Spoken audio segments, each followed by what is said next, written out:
नमस्कार दोस्तों। आज की हमारी कहानी है जब हनुमान ने तीनों का घमंड चूर किया।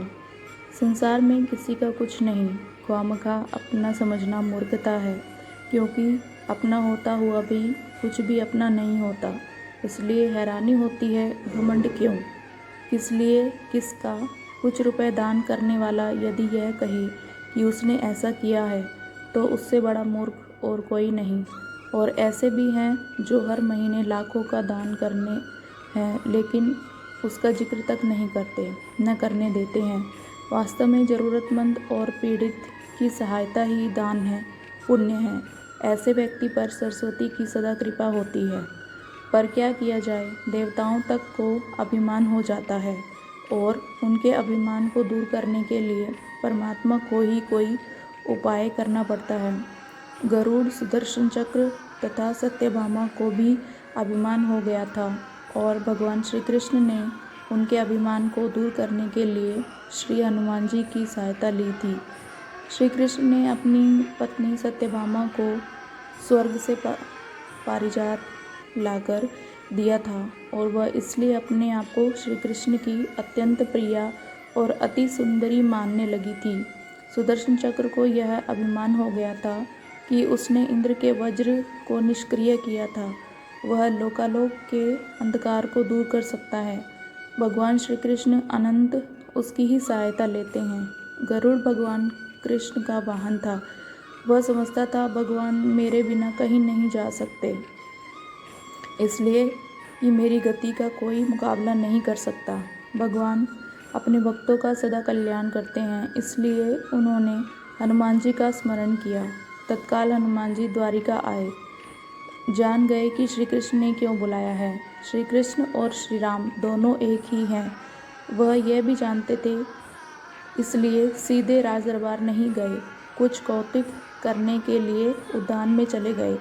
वृक्षों पर लगे फल तोड़ने लगे, कुछ खाए, कुछ फेंक दिए। वृक्षों को उखाड़ फेंका, कुछ तो तोड़ डाला, बाग वीरान बना दिया। फल तोड़ना और फेंक देना हनुमान जी का मकसद नहीं था, वह तो श्री कृष्ण के संकेत से कौतुक कर रहे थे। बात श्री कृष्ण तक पहुंची। किसी वानर ने राजोद्यान को उजाड़ दिया है, कुछ किया जाए। श्री कृष्ण ने गरुड़ को बुलाया, कहा जाओ सेना ले जाओ, उस वानर को पकड़ कर लाओ। गरुड़ ने कहा, प्रभु एक मामूली वानर को पकड़ने के लिए सेना की क्या ज़रूरत है, मैं अकेला ही उसे मजा चखा दूंगा। कृष्ण मन ही मन मुस्कुरा दिए, जैसा तुम चाहो, लेकिन उसे रोको जाकर। वैंतेय गए। हनुमान जी को ललकारा, बाग क्यों उजाड़ रहे हो, फल क्यों तोड़ रहे हो, चलो तुम्हें श्री कृष्ण बुला रहे हैं। हनुमान जी ने कहा, मैं किसी कृष्ण को नहीं जानता, मैं तो श्री राम का सेवक हूँ, जाओ कह दो मैं नहीं आऊँगा। गरुड़ क्रोधित होकर बोला, तुम नहीं चलोगे तो मैं तुम्हें पकड़कर ले जाऊँगा। हनुमान जी ने कोई उत्तर नहीं दिया। गरुड़ की अनदेखी कर वह फल तोड़ने लगे। गरुड़ को समझाया भी, वानर का काम फल तोड़ना और फेंकना है, मैं अपने स्वभाव के अनुसार ही कर रहा हूँ, मेरे काम में दखल न दो। क्यों झगड़ा मोल लेते हो, जाओ मुझे आराम से फल खाने दो। गरुड़ नहीं माना। तब हनुमान जी ने अपनी पूँछ बढ़ाई और गरुड़ को दबोच लिया।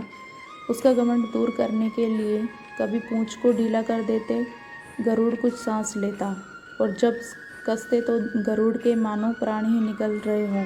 हनुमान जी ने सोचा, भगवान का वाहन है, प्रहार भी नहीं कर सकता, लेकिन इसे सबक तो सिखाना ही होगा।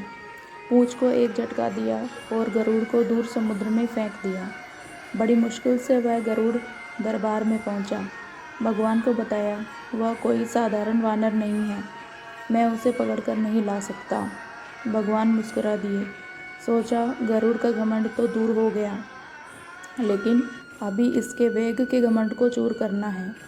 श्री कृष्ण ने कहा, गरुड़, हनुमान श्री राम जी का भक्त है, इसलिए नहीं आया।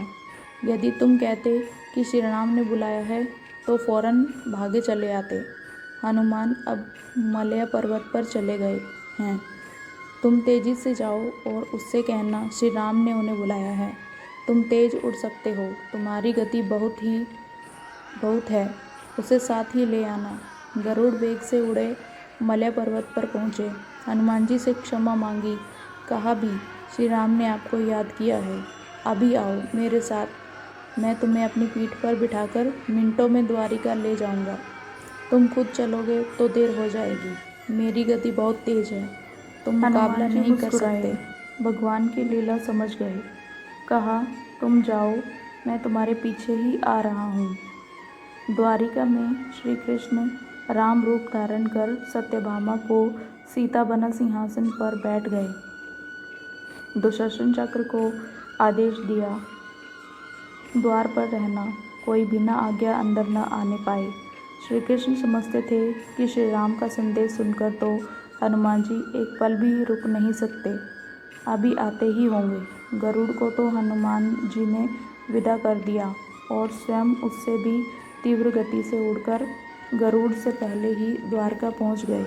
दरबार के द्वार पर सुदर्शन ने उन्हें रोककर कहा, बिना आज्ञा अंदर जाने की मनाही है। जब श्री राम बुला रहे हों तो हनुमान जी विलंब सहन नहीं कर सकते। सुदर्शन को पकड़ा और मुंह में दबा लिया। अंदर गए, सिंहासन पर श्री राम और सीता जी बैठे थे। हनुमान जी समझ गए, श्री राम को प्रणाम किया और कहा, प्रभु आने में देर तो नहीं हुई। साथ ही कहा, प्रभु माँ कहाँ हैं? आपके पास आज यह कौन दासी बैठी है? सत्यभामा ने सुना तो लज्जित हुई, क्योंकि वह समझती थी कि कृष्ण द्वार पारिजात लाकर दिए जाने से वह सबसे सुंदर स्त्री बन गई है। सत्यभामा का घमंड चूर हो गया। उसी समय गरुड़ तेज गति से उड़ने के कारण हाँफते हुए दरबार में पहुंचा।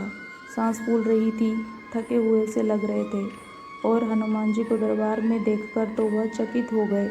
मेरी गति से भी तेज हनुमान की गति, जो दरबार में पहुंच गए, लज्जा से पानी पानी हो गए। गरुड़ के बल का और तेज गति से उड़ने का घमंड चूर हो गया। श्री राम ने पूछा, हनुमान तुम अंदर कैसे आ गए? किसी ने रोका नहीं? रोका था भगवान सुदर्शन ने। मैंने सोचा आपके दर्शनों में विलंब होगा, इसलिए उनसे उलझा नहीं, उसे मैंने अपने मुंह में दबा लिया था। और यह कहकर हनुमान जी ने मुंह से सुदर्शन चक्र को निकालकर प्रभु के चरणों में डाल दिया। तीनों के घमंड चूर हो गए। श्री कृष्ण यही चाहते थे। श्री कृष्ण ने हनुमान जी को गले लगाया, हृदय से हृदय की बात हुई और उन्हें विदा कर दिया। परमात्मा अपने भक्तों में, अपने निकटस्थलों में अभिमान रहने नहीं देते। श्री कृष्ण सत्यभामा, गरुड़ और सुदर्शन चक्र का घमंड दूर न करते तो परमात्मा के निकट रह नहीं सकते थे। और परमात्मा के निकट रह ही वह सकता है जो मैं और मेरी से रहित है। श्री राम से जुड़े व्यक्ति में कभी अभिमान हो ही नहीं सकता। न श्री राम में अभिमान था, न उनके भक्त हनुमान में। न श्री राम ने कहा कि मैंने किया है और न हनुमान जी ने ही कहा कि मैंने किया है। इसलिए दोनों एक हो गए, न अलग थे न अलग थे। Thank you.